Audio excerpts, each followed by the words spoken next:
Le professeur Didier Sicard qui a rendu donc aujourd'hui son rapport sur la fin de vie et qui pourrait ouvrir donc la voie au suicide assisté. Reportage dans une unité de soins palliatifs avec François Wesson. Euthanasie, un mot tabou dans cette unité de soins palliatifs de l'hôpital Saint-Vincent-de-Paul de Lille. Car ici, le quotidien des soignants, c'est bien de soulager les souffrances des patients en fin de vie.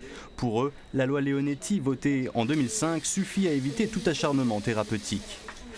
Le patient a la possibilité de faire ses directives anticipées, c'est-à-dire vraiment de son vivant, de dire ce qu'il souhaite. S'il souhaite qu'on ne s'acharne pas, s'il ne souhaite ne pas être attubé, de ne pas avoir de tuyaux, ne plus avoir de perfusion, il a la possibilité de le dire.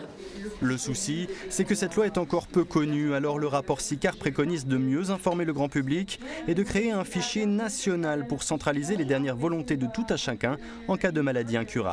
Il est toujours assez difficile pour une personne d'anticiper sa fin de vie en programmant ce qui pourrait éventuellement se passer à ce moment-là.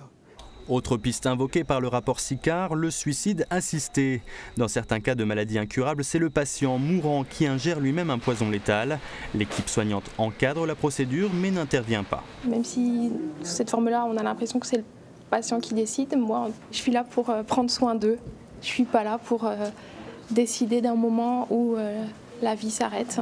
Une position majoritairement partagée par le corps médical, mais pas par les Français. Il serait 89% à être favorable à une loi sur l'euthanasie active.